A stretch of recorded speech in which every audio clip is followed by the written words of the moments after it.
So Corey Graves, yes, he started off in the independents a number of years ago as Sterling James Keenan. And when he went to NXT, they renamed him Corey Graves. But then he got concussions, and the concussions caught up on him, and he was forced to retire, and he became a commentator. He is now one of the main commentators on WWE TV. I would argue the worst one. I don't like him at all. No, but it leads on to Corey and Carmella. Yeah. Which is... it's so bad. I can't tell you. I have a feeling what this is. So this is in 7 episodes, I think it is, across on YouTube. And it's the story of Corey Graves and his real life fiance, who is Carmella. Moving to Pittsburgh. Moving to Pittsburgh. Now, I'm going to tell you what I think this is. The reason it was so big was they had a little advert, and the advert had taken out all the sexy bits from the series. Yeah. And it basically looked like Corey Graves was doing a sexy reality show where it was just him and Carmella talking about boning, right? And people were like, what the fuck is this?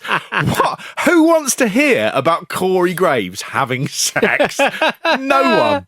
So I watched He's like a wasp that listens to Rancid. Horrible little insect. I mean, those neighbours in Pittsburgh, when they see him coming out, they must just turn to one another and go, I think the heroin addict's moved into the house. Do you think they've bought it, or have they just forced the locks? And Carmella had come out and you'd go, there's a princess there as well. The princess and the heroin addict. But you watched this, did you? Did you watch all of the eps? No, God, no.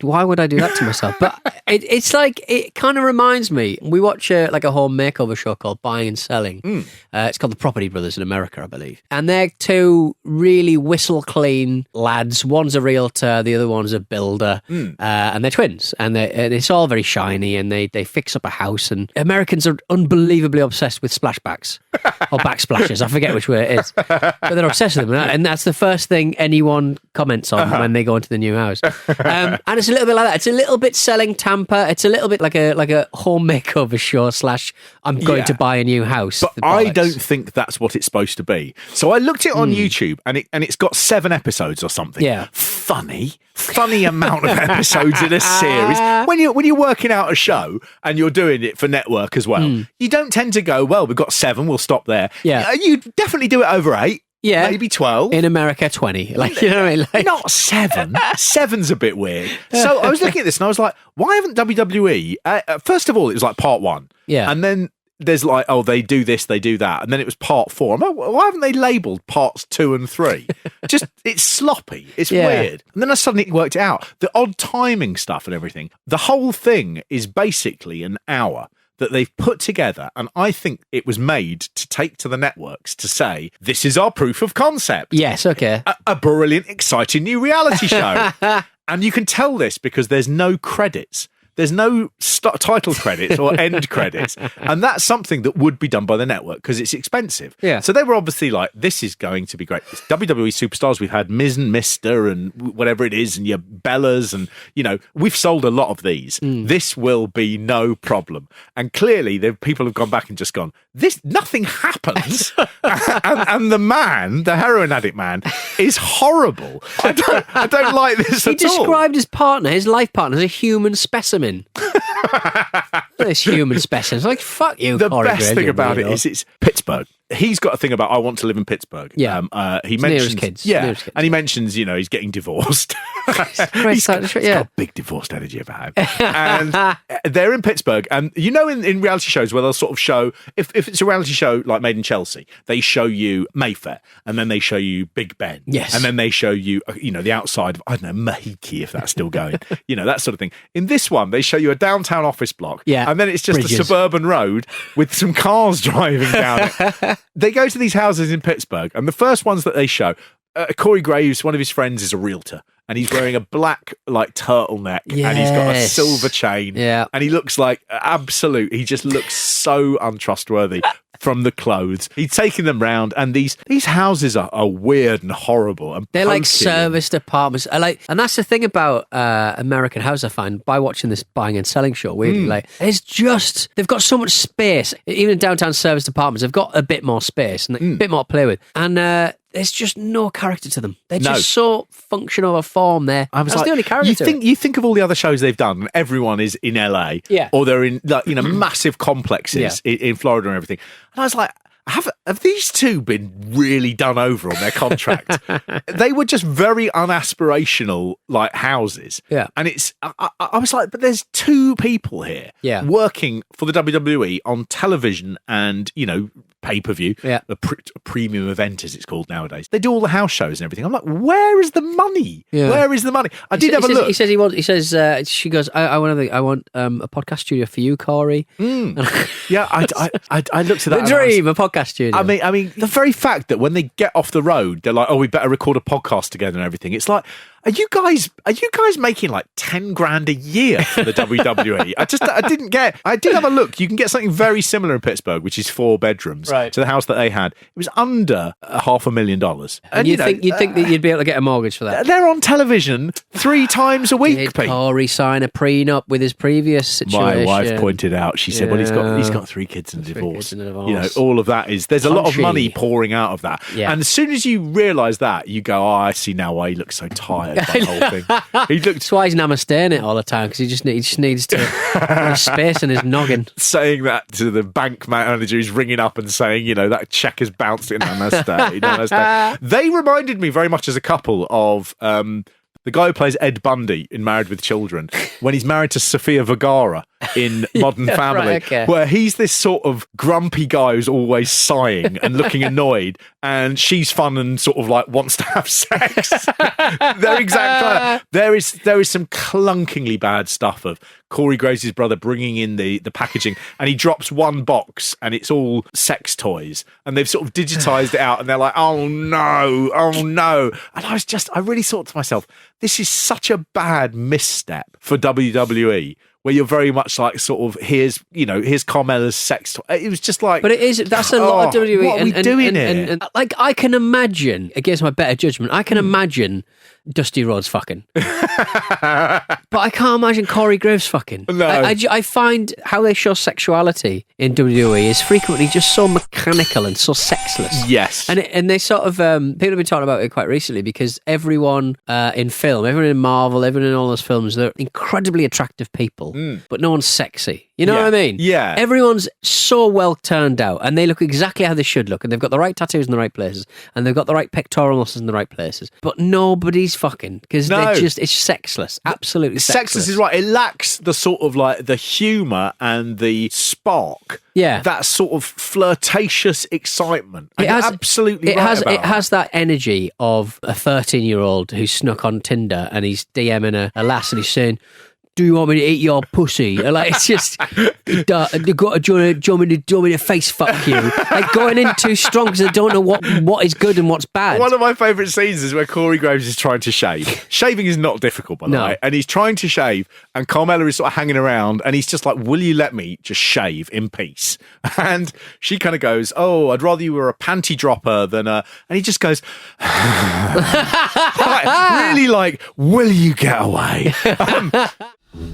I mean, you can't back out now. I'm excited to see you do some squats. I prefer you to be more of a panty dropper than an eavesdropper. Can you wear tight pants? Go away. Some like biker shorts? Go away. Maybe a Speedo? No. Can I shave in peace? Can you what? Oh.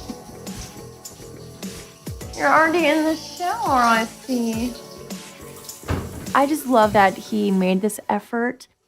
Thank you for doing that today. You're welcome. I have my moments. I'm glad you had fun. You're the best.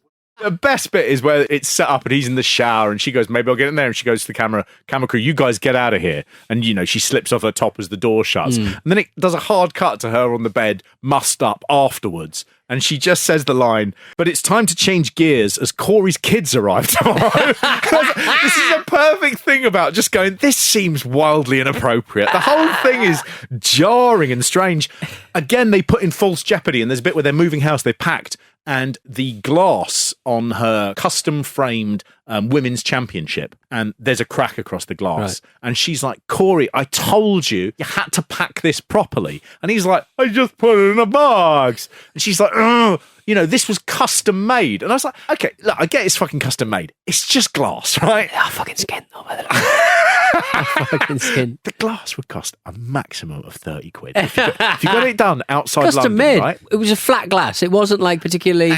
So it's a deep frame to get the belt in, but the glass is not. Glass. Yeah, okay. The frame they have to build that. Yeah, fair enough. The glass is just fucking glass, right? So watching this false jeopardy of Corey Graves also having to pretend like he'd done it or not done it intentionally with the help of the production crew and Carmella to do a bit. It was so low stakes and weak. What's really fascinating with this is they've sort of tried to go, watch it, look, it's sexy. You might see some, you don't, if you watch the trailer, which is really, really, really misguided because they're like, everyone wants to see these two getting at it. No.